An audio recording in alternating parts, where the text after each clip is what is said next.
ದಿವಸ ನೂತನ ಮೊಟ್ಟ ಮೊದಲ ಜನಸೇನಾ ಪಕ್ಷದ ಕಚೇರಿ ಉದ್ಘಾಟನೆಗೆ ಆಗಮಿಸುವಂತ ನನ್ನ ಅಣ್ಣನ ಸಮಾನರು ಹಾಗೂ APIIC ಡೈರೆಕ್ಟರ್ ಆದಂತ ನಮ್ಮ ಮದನಪಲ್ಲಿ ಮೈಪಾಲ್ಸ್ ಮಹೇಶಣ್ಣ ಅವರಿಗೆ ಧನ್ಯವಾದಗಳು ತಿಳಿಸುತ್ತಾ, ಅದೇ ತರ ನಮ್ಮ ಮದನಪಲ್ಲಿ ಅವರಾದ ಹರಿಯಾಣ ಅವರು ಬಂದಿದ್ದಾರೆ, ಅವ್ರಿಗೂ ಸಮೇತ ಧನ್ಯವಾದಗಳು ತಿಳಿಸುತ್ತಾ, ಅದೇ ತರ ನಮ್ಮ ತಾಯಿಯ ಸಮಾನರಾದ ನಮ್ಮ ಚಿಕ್ಕಬಳ್ಳಾಪುರ ಸುಷ್ಮಮ್ಮ ಅವರು ಆಗಮಿಸಿದ್ದಾರೆ, ಅವ್ರಿಗೂ ಧನ್ಯವಾದಗಳು ತಿಳಿಸುತ್ತಾ, ಈ ಕಾರ್ಯಕ್ರಮದ ಅಧ್ಯಕ್ಷತೆಯನ್ನು ವಹಿಸಿರತಕ್ಕಂತ ನಮ್ಮ ಕೋಲಾರ ಜಿಲ್ಲೆಯ ಮಂಜುನಾಥ್ MP ಅವರು ಬಂದಿದ್ದಾರೆ, ಅವ್ರಿಗೂ ಧನ್ಯವಾದಗಳು ತಿಳಿಸುತ್ತಾ, ಅದೇ ತರ ಹಿರಿಯರು ಅಣ್ಣನ ಸಮಾನರಾದಂತ ನಮ್ಮ ಮಾಲೂರು ಮಂಜಣ್ಣ ಅವರು ಬಂದಿದ್ದಾರೆ, ಅವ್ರಿಗೂ ಧನ್ಯವಾದಗಳು ತಿಳಿಸುತ್ತಾ, ಅದೇ ತರ ಹಿಂದೆ ಇರುವಂತ ಮುಂದೆ ಇರುವಂತ ಎಲ್ಲರಿಗೂ ಧನ್ಯವಾದಗಳು ತಿಳಿಸುತ್ತಾ ನನ್ನ ಎರಡು ಮಾತುಗಳನ್ನ ಶುರು ಮಾಡ್ತಾ ಇದ್ದೀನಿ. ಮೊದಲನೇದಾಗಿ ಜೈ ಕರ್ನಾಟಕ, ಜೈ ಜನಸೇನಾ. ಏನು ಇವತ್ತಿನ ದಿವಸ ನಮ್ಮ ಕರ್ನಾಟಕ ರಾಜ್ಯಕ್ಕೆ ಜನಸೇನಾ ಪಕ್ಷ ಆಗಮಿಸಿ 3 ತಿಂಗಳಾಯ್ತು. ಎಲ್ರಿಗೂ ಗೊತ್ತಿರೋ ವಿಷಯನೇ. ಇಲ್ಲಿ ಇರತಕ್ಕಂತ ಎಲ್ಲರೂ ಪ್ರತಿಯೊಬ್ರು ಆಗಲೇ ಎಲ್ಲರೂ ಮೆಂಬರ್ಶಿಪ್ ಮಾಡಿಸ್ಕೊಂಡಿದ್ದೀರಾ. ಇದರ ಉದ್ದೇಶವಾಗಿ ನಾವೇನು ಜನಸೇನಾ ಪಕ್ಷವನ್ನ ಕರ್ನಾಟಕದಲ್ಲಿ ಎತ್ಕೊಂಡ್ ಬರ್ಬೇಕು ಅಂತ ಹೇಳಿ ಮೊಟ್ಟ ಮೊದಲ ಬಾರಿಗೆ ನಮ್ಮ ಕೋಲಾರ ಜಿಲ್ಲೆ ಮುಳಬಾಗಿಲು ತಾಲೂಕಿನಲ್ಲಿ ನೂತನ ಕಚೇರಿ ಉದ್ಘಾಟನೆ ಕಾರ್ಯಕ್ರಮವನ್ನ ನಮ್ಮ ಮಂಜಣ್ಣನವರು MPS ಮಂಜಣ್ಣವರು ಮಾಡ್ತೀವಿ ಎಂದಾಗ ತುಂಬಾ ಖುಷಿ ಆಯ್ತು ನಮಗೂ ಸಮೇತ. ಯಾಕಂದ್ರೆ ಮೊಟ್ಟ ಮೊದಲ ಕಚೇರಿಯನ್ನ ಉದ್ಘಾಟನೆ ಮಾಡ್ತಾರೆ, ನಾವೆಲ್ಲರೂ ಆ ಕಾರ್ಯಕ್ರಮಕ್ಕೆ ಸೇರ್ಬೇಕು, ಕಾರ್ಯಕ್ರಮವನ್ನ ಯಶಸ್ವಿಗೊಳಿಸ್ಬೇಕು ಅಂತ. ಆದ್ರೆ ಒಂದ್ ಅರ್ಥ ಮಾಡ್ಕೋಬೇಕು ನಾವು, ಯಾಕಂದ್ರೆ ಪವನ್ ಕಲ್ಯಾಣ್ ಅವ್ರ ಬಗ್ಗೆ ಹೇಳೋದಕ್ ಹೋಗಲ್ಲ. ಯಾಕಂದ್ರೆ ಪವನ್ ಕಲ್ಯಾಣ್ ಅವರು ಎಲ್ಲಾ ಮಾಡಿರೋದಕ್ಕೆ ನಾವೆಲ್ಲ ಇಲ್ಲಿ ಕೂತ್ಕೊಂಡಿದೀವಿ. ಅವ್ರ ಬಗ್ಗೆ ಹೇಳ್ಕೊಂಡಾದ್ರೆ ಇವತ್ತಲ್ಲ, ಇದು ಮೈಕ್ ಇಟ್ಕೊಂಡ್ರೆ ಸಾಯಂಕಾಲ ತನಕ ಹೇಳ್ತಾನೆ ಇರ್ಬೇಕು. ಅದಕ್ಕೋಸ್ಕರ ನಮ್ಮ ಉದ್ದೇಶ ಇವತ್ತೇನು ಇಷ್ಟು ಜನ ನಾವು ಸೇರಿದೀವಿ, ನಾವು ಬೂಟಗಳಲ್ಲಿ ಗ್ರಾಮ ಮಟ್ಟದಿಂದ ಯಾವ ತರ ಜನಸೇನಾ ಪಕ್ಷವನ್ನು ಎತ್ಕೊಂಡ್ ಬರ್ಬೇಕು. ನಾವು ಇವತ್ತಿನ ಕಾರ್ಯಕ್ರಮಕ್ಕೆ ಬಂದಿದೀವಿ. ಕಾರ್ಯಕ್ರಮ ಮುಗಿಸ್ಕೊಂಡು ಏನೋ ಹೋದ್ವಿ ನಾವು ಮನೆ ಸೇರ್ಕೊಂಡ್ರು ಅಂದ್ರೆ ಆಗಲ್ಲ. ನಾವು ಯಾವ ತರ ನೀವು ಒಬ್ರು ಬಂದಿದ್ದೀರಾ, ನಿಮ್ಮ ಜೊತೆ ನೆಕ್ಸ್ಟ್ ಒಂದು ಕಾರ್ಯಕ್ರಮ ನೆಕ್ಸ್ಟ್ ಚಿಕ್ಕಬಳ್ಳಾಪುರದಲ್ಲಿ ಆಗ್ಬೋದು, ಅಲ್ಲಿ ನಿಮ್ಮ ಜೊತೆ ಒಂದು 10 ಜನ ಕರ್ಕೊಂಡ್ ಬರ್ಬೇಕು. ಅದು ನಮ್ಮ ಜನಸೇನಾ ಪಕ್ಷದ ಮುಖ್ಯ ಉದ್ದೇಶ. ನಾವು ಒಬ್ರು ಅಂದ್ರೆ ಏನು ಆಗಲ್ಲ. ಅದಕ್ಕೆ ಅರ್ಥ ಮಾಡ್ಕೊಳ್ಳಿ, ಇಲ್ಲಿ ಯಾವ ಪಕ್ಷಗಳ ವಿರುದ್ಧ ಮಾತಾಡಕ್ ಹೋಗಲ್ಲ. ನಮ್ಮ ಪಕ್ಷವನ್ನು ಯಾವ ತರ ನಾವು ಬಲಪಡಿಸ್ಬೇಕು ಅದನ್ನು ಮಾತ್ರ ನಾವು ಯೋಚನೆ ಮಾಡ್ಬೇಕು. ಆದ್ರಿಂದ ಪ್ರತಿಯೊಬ್ಬರು ಎಲ್ಲೆಲ್ಲಿ ನಿಮ್ಮ ಹೋಬಳಿಗಳಲ್ಲಿ, ನಿಮ್ಮ ತಾಲೂಕುಗಳಲ್ಲಿ, ನಿಮ್ಮ ಜಿಲ್ಲೆಗಳಲ್ಲಿ ನಿಮ್ಮ ಕೈಯಲ್ಲಿ ಆದಷ್ಟು ಒಂದು ಕಚೇರಿ ಓಪನ್ ಮಾಡೋದು, ಇಲ್ಲ ಒಂದು 4 ಜನಕ್ಕೆ ನಮ್ಮ ಜನಸೇನಾ ಪಕ್ಷದ ಸಿದ್ಧಾಂತಗಳನ್ನ ತಿಳಿಸೋದು, ಅವ್ರನ್ನ ನಮ್ಮ ಪಕ್ಷಕ್ಕೆ ಕರ್ಕೊಂಡ್ ಬರೋದು. ಮುಖ್ಯವಾಗಿ ನೀವು ಮಾಡ್ಬೇಕಾದ್ರು ಈ ಗ್ರಾಮ ಪಂಚಾಯತಿ ಮೆಂಬರ್ಸ್ ಗೆದ್ದಿರ್ತಾರೆ, ಇವಾಗ ಆಲ್ರೆಡಿ ಒಂದು 5-6 ಜನ ಬಂದಿದ್ದಾರೆ. ಇಂಥವ್ರನ್ನ ನಮ್ಮ ಪಕ್ಷದ ಸಿದ್ಧಾಂತಗಳನ್ನ ಅವ್ರು ನೀಟಾಗಿ ತಿಳಿಸಿ ಅವ್ರು ನಮ್ಮ ಜನಸೇನಾ ಪಕ್ಷ ಕರ್ಕೊಂಡ್ ಬರ್ಬೇಕು. ಅದನ್ನ ಯಾರ ಕೈಯಲ್ಲಿದೆ? ನಮ್ಮ ಕೈಯಲ್ಲಿದೆ, ಇವ್ರ ಕೈಯಲ್ಲಿದೆ.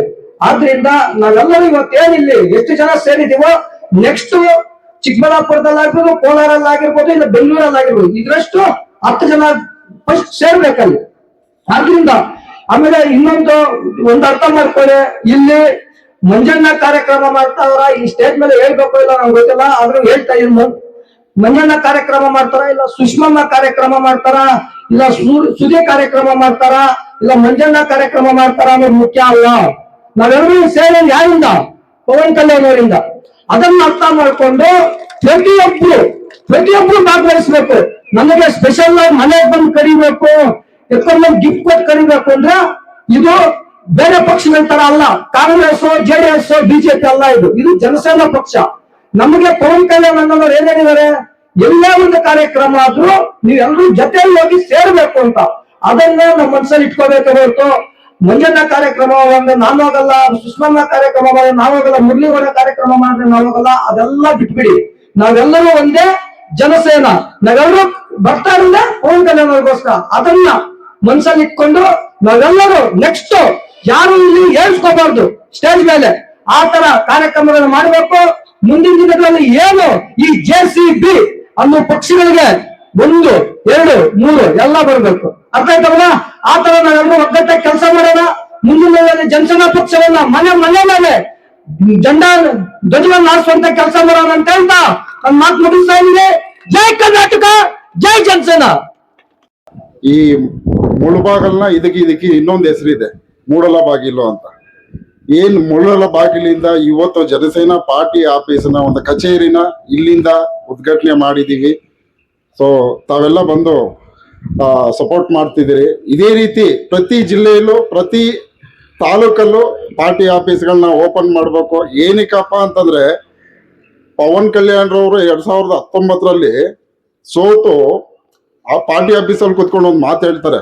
ಸುಮಾರು ಜನ ಟೀಕೆ ಮಾಡ್ತಾರೆ ಪವನ್ ಕಲ್ಯಾಣ್ ಸಾರ್ಗೆ, ಏನಂತ, ಈತ ಅವ್ರ ಅನಂತರ ಪಾರ್ಟಿ ತಗೊಂಡು ಹೋಗ್ತಾನ ಅಥವಾ ಜನಗಳ ಜೊತೆ ಇರ್ತಾನ ಅಂತ ಹೇಳ್ಬಿಟ್ಟು. ಪವನ್ ಕಲ್ಯಾಣ್ ರವರು ಅವತ್ತು 2019ರಲ್ಲಿ ಏನ್ ಗಟ್ಟಿಯಾಗಿ ನಿಂತ್ಕೊಂಡು ಜನಕ್ಕೋಸ್ಕರ ನಾವೇನೋ ಒಂದು ಮಾಡ್ಬೇಕು ಅಂತ ಹೇಳ್ಬಿಟ್ಟು ಅವ್ರು ಗಟ್ಟಿ ನಿರ್ಧಾರ ತಗೊಂಡು ಇವತ್ತು ಮತ್ತೆ 2024ರಲ್ಲಿ ಎಲೆಕ್ಷನ್ ಆದಾಗ 21ಕ್ಕೆ 21 ಗೆದ್ಕೊಂಡು ಅವರು ನಾಯಕತ್ವನ ಇಡೀ ದೇಶಕ್ಕೆ ತೋರಿಸ್ಕೊಟ್ಟಿದ್ದಾರೆ. ಸೊ ಅದರಿಂದ ನಾವು ಸಹ ಅವ್ರ ನಾಯಕತ್ವನ ಇಡೀ ದೇಶದಲ್ಲಿ ಬೆಳೆಸ್ಬೇಕು ಅಂತ ಹೇಳ್ಬಿಟ್ಟು ನಾವು ಪಣ ತೊಟ್ಟಿ ನಿಂತಿದ್ದೀವಿ. ನಾವು ಸುಮಾರು ವರ್ಷಗಳ ಕಾಲದಿಂದ ಹೋಗಿ ಜನಸೇನಾ ಪಾರ್ಟಿ ಸಭೆಗಳು ಎಲ್ಲಿ ಆಗ್ತಾವೋ ಆಂಧ್ರ, ತೆಲಂಗಾಣ ಈ ರಾಜ್ಯಗಳಿಗೆಲ್ಲ ಹೋಗಿ ನಾವು ಪಾರ್ಟಿ ಸಿದ್ಧಾಂತಗಳನ್ನ ಅರ್ಥ ಮಾಡ್ಕೊಂಡಿದೀವಿ. ಅಲ್ಲಿ ಏನ್ ಜನಸೇನಾ ಪಾರ್ಟಿ ಸಿದ್ಧಾಂತಗಳು ಏನಿದಾವೋ ಆ ಸಿದ್ಧಾಂತಗಳನ್ನ, ಅದೇ ಸಿದ್ಧಾಂತಗಳನ್ನ ಇಲ್ಲಿ ನಮ್ಮ ಕರ್ನಾಟಕದಲ್ಲೂ ಸಹ ಮುಂದೆ ನಡೆಸ್ಬೇಕು ಅಂತ ಹೇಳ್ಬಿಟ್ಟು ನಾವು ಆಸೆಯಿಂದ ಮುಂದೆ ಹೋಗ್ತಿದೀವಿ. ತಮ್ಮ ಎಲ್ಲರ ಸಪೋರ್ಟ್ ನಮಗ್ ಬೇಕಾಗುತ್ತೆ. ಮುಂದಿನ ದಿನಗಳಲ್ಲಿ ಕರ್ನಾಟಕದಲ್ಲಿ ಜನಸೇನಾ ಪಾರ್ಟಿನ ಪಕ್ಷನ ಯಾವ ರೀತಿ ಮುಂದಕ್ಕೆ ತಗೊಂಡು ಹೋಗ್ಬೇಕು ಅನ್ನೋದನ್ನ ಇನ್ನೂ ಬಹಳಷ್ಟು ಸಭೆಗಳಲ್ಲಿ ಇನ್ನೂ ಚರ್ಚೆಗಳಿರ್ತವೆ. ಎಲ್ರಿಗೂ ಇದನ್ನ ಹೇಳ್ತಾ, ನಮ್ಮ ಮೈಪೋರ್ಸ್ ಮಹೇಶ್ ಅಣ್ಣವರು, ನಮ್ಮ ಹಿರಿಯರು, ನನ್ನ ಸಲಹೆಗಾರರು, ಅದೇ ರೀತಿ ನಮ್ಮ ಸುಷ್ಮಕ್ಕ ಬಹಳ ಒಳ್ಳೆಯವರು. ಸೊ ಇವರಿಗೆಲ್ಲ ನಾನು ನಮಸ್ಕರಿಸುತ್ತಾ ಎಲ್ರಿಗೂ ధన్యవాద. నేత అధినేత మన ప్రియతమ నాయకునైనటువంటి జనసేన పార్టీ అధినేత మన పవన్ కళ్యాణ్ గారికి నా యొక్క ప్రత్యేక ధన్యవాదాలు తెలియజేస్తున్నాను. అలాగే వేదిక మీద ఆసీనైనటువంటి మన ప్రియతమ నాయకుడు, మన ఆంధ్రానే కాదు, కర్ణాటక కాదు, తెలంగాణ కాదు, అన్ని రాష్ట్రాల్లోన నేను పవన్ కళ్యాణ్తో అనుసరంగా మార్గంలో నడుస్తూ ప్రతి ఒక్క నియోజకవర్గంలోన, మండలంలోన కాదు, ప్రతి ఒక్క జిల్లాలోన ఈ యొక్క జనసేన సిద్ధాంతాలని, ఆశయాల్ని ముందుకు తీసుకొని పోతూ మన పవన్ కళ్యాణ్ గారిని మన ఆంధ్ర రాష్ట్రంలోనే కాదు, మన యొక్క భారతదేశంలోనే నెంబర్ 1 స్థానంలో మన భారతదేశాన్ని నిలిపేదాని కోసం కృషి చేస్తున్నటువంటి మన పవన్ కళ్యాణ్ గారికి మనమందరం కూడా ప్రతి ఒక్కరూ పేరు పేరున తెలియజేస్తున్నాను. ప్రతి ఒక్కరూ కృషి చేయాలి. మనమందరం కూడా చేయి కలిస్తేనే మనమందరం కూడా మన యొక్క నాయకుని యొక్క ఆశయాలు నిలబెట్టే కోసం మనం ప్రయత్నం చేయాలి. ప్రతి ఒక్కరూ చూడండి, పవన్ కళ్యాణ్ గారు జనసేన పార్టీ స్థాపించిన తర్వాత ఒకరితో స్టార్ట్ అయినటువంటి జర్నీ ఈ పొద్దు తెలంగాణలో కాదు, ఆంధ్రలో కాదు, కర్ణాటకలో కూడా ఈ యొక్క జనసేన ఈ పొద్దు మొక్క నాటినారంతేనే ఈ యొక్క మొక్క విశాలమై మహావృక్షమై కర్ణాటకలోనూ ప్రతి ఒక్క జిల్లాలోన జనసేన జెండా ఎగరాల.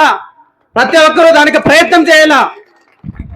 ఎందుకంటే మన అధినేత పవన్ కళ్యాణ్ గారు 7 సిద్ధాంతాలతో స్టార్ట్ అయ్యి ఈ యొక్క జనసేన పార్టీ స్థాపించారు.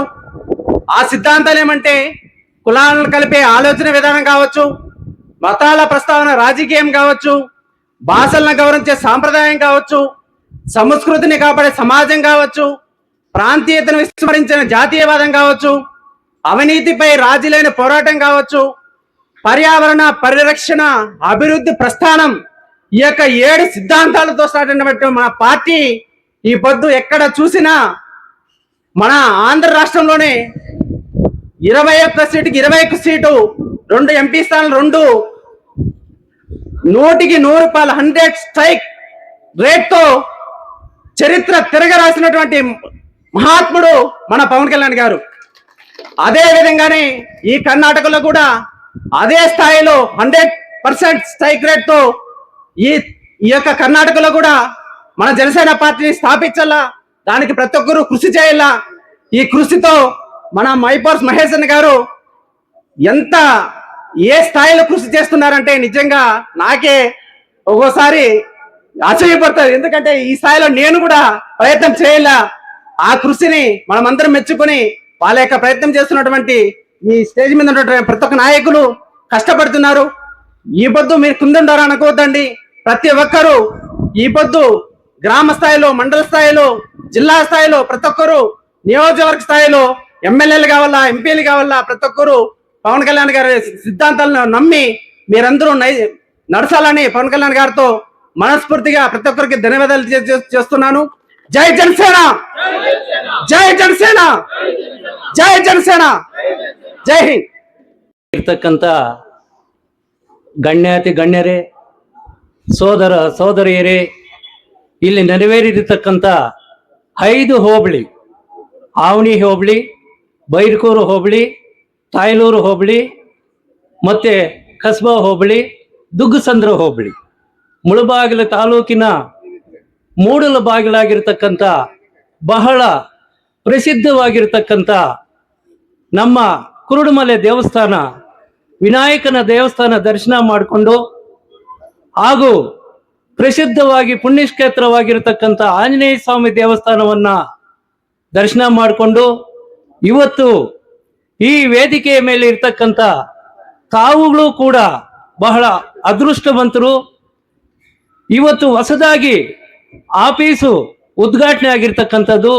ಮೂಡಲ ಬಾಗಿಲು ಭಗವಂತನು ಜನಸೇನಾ ಪಾರ್ಟಿಗೆ, ಕಾರ್ಯಕರ್ತರಿಗೆ ಆಯಸ್ಸು, ಆರೋಗ್ಯ, ಐಶ್ವರ್ಯ ಕೊಳ್ಳಿ ಅಂತ ಭಗವಂತನಲ್ಲಿ ಮೊಟ್ಟ ಮೊದಲನೇ ಪ್ರಾರ್ಥನೆ ಮಾಡಿಕೊಳ್ಳುತ್ತಾ ಈ ದಿನ ಬಹಳ ಸಂಭ್ರಮದ ಆಚರಣೆ ಮಾಡ್ತಾ ಇದ್ದೀವಿ. ಜನಸೇನಾ ಪಾರ್ಟಿಯಿಂದ ಪ್ರಮುಖವಾಗಿರ್ತಕ್ಕಂಥ ಇಡೀ ಆಂಧ್ರ ಪ್ರದೇಶದಲ್ಲಿ, ಭಾರತ ದೇಶದಲ್ಲಿಯೇ ಹೆಸರುವಾಸಿ ಆಗಿರ್ತಕ್ಕಂಥ ನಮ್ಮ ಪವನ್ ಕಲ್ಯಾಣ ಸರ್ ಅವರು, ಡೆಪ್ಟಿ ಚೀಫ್ ಮಿನಿಸ್ಟರ್ ಆಗಿರ್ತಕ್ಕಂಥವರು, ನಿಷ್ಠಾವಂತರು, ಪ್ರಾಮಾಣಿಕತೆ ಇರ್ತಕ್ಕಂಥವರು. ಅವರು 7 ಆದರ್ಶಗಳನ್ನು ಇಟ್ಕೊಂಡು ಈ ಮುನ್ನಡೆ ಮಾಡ್ತಾ ಇರ್ತಕ್ಕಂಥದ್ದು ಬಹಳ ನಮ್ಮ ಎಲ್ಲರ ಒಂದು ಅದೃಷ್ಟವಂತ ಅಂತ ಹೇಳ್ಬೋದು. ಈ ಸಂದರ್ಭದಲ್ಲಿ ಈಗ ಕರ್ನಾಟಕ ರಾಜ್ಯದಲ್ಲಿ ಕೋಲಾರ ಜಿಲ್ಲೆಯಲ್ಲಿ 6 ತಾಲೂಕುಗಳಿದ್ದಾವೆ. 6 ತಾಲೂಕುಗಳಲ್ಲಿ ಕೂಡ ನಾವೆಲ್ಲರೂ ಬಲಿಷ್ಠವಾಗಿ ಆತ್ಮಸ್ಥೈರ್ಯದಿಂದ, ನಂಬಿಕೆಯಿಂದ ನಾವು ಜನಸೇನಾ ಪಾರ್ಟಿಯನ್ನ ಕಟ್ಟೋಣವ ಬೇಡವ? ಜೋರಾಗಿ ಹೇಳ್ಬೇಕು, ಕಟ್ಟೇ ಕಟ್ಟೋಣ. ಯಾವುದೇ ಕಾರಣಕ್ಕೂ ಒಂದು ನಂಬಿಕೆಯಿಂದ ಕಟ್ಟೋಣ. ಅಂದ್ರೆ ಇವತ್ತಿನ ಪರಿಸ್ಥಿತಿಯಲ್ಲಿ ಇಡೀ ಭಾರತ ದೇಶದ ಒಂದು ವಾತಾವರಣ, ಒಂದು ಸೃಷ್ಟಿ ನೋಡ್ತಾ ಇದ್ರೆ ಯುವಶಕ್ತಿ ಬಹಳ ಮುಂದೆ ಬರಬೇಕಾಗ್ತಕ್ಕಂಥ ಸಮಯ ಬಂದಿದೆ. ಯುವಶಕ್ತಿ, ಯುವಕರು ಇವತ್ತು ಭಾರತ ದೇಶದಲ್ಲಿ 1 ವರ್ಷಕ್ಕೆ 1 ಕೋಟಿ ಜನ ಪದವೀಧರರಾಗಿ ಹೊರಗಡೆ ಬರ್ತಾ ಇದ್ದಾರೆ. 1 ಕೋಟಿ ಜನ. ಅದರ ನಿರುದ್ಯೋಗ ಸಮಸ್ಯೆ ನಿವಾರಣೆ ಮಾಡಬೇಕು, ಅವರಿಗೆ ಉದ್ಯೋಗ ಕೊಡಿಸ್ಬೇಕು.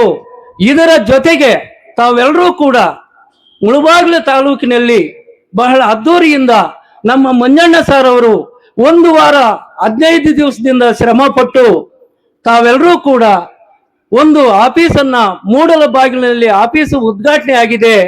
ಆ ಆಫೀಸಿನಲ್ಲಿ ನಾವೆಲ್ಲರೂ ಕೂಡ 5 ಹೋಬಳಿಯಿಂದ 1 ಹೋಬಳಿಗೆ 100 ಜನ, 5 ಹೋಬಳಿಗೆ 500 ಜನ, 500 ಜನ ಇಬ್ರಿಬ್ರಾದ್ರೆ 1000 ಜನ, 1000 ಜನ ಇಬ್ರಿಬ್ರಾದ್ರೆ 2000 ಜನ.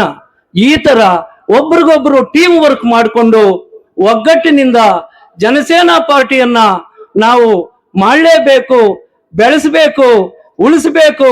ಇವತ್ತು ನಾವೆಲ್ಲರೂ ಕೂಡ ಈ ಜನಸೇನೆಯಲ್ಲಿ ಸೈನಿಕರಾಗಿ ದುಡಿದು ಒಗ್ಗಟ್ಟಿನಿಂದ ಕೆಲಸ ಮಾಡಿ ಪ್ರಾಮಾಣಿಕತೆಯಿಂದ ಕರ್ನಾಟಕ ರಾಜ್ಯದಲ್ಲಿ ನಾವೆಲ್ಲರೂ ಕೂಡ ಗ್ರಾಮ ಪಂಚಾಯಿತಿನಿಂದ ಹಿಡಿದು, ತಾಲೂಕು ಪಂಚಾಯಿತಿನಿಂದ ಹಿಡಿದು, ಜಿಲ್ಲಾ ಪಂಚಾಯಿತಿನಿಂದ ಹಿಡಿದು MLA ವರೆಗೂ ನಾವು ಬೆಳೆಸಬೇಕು.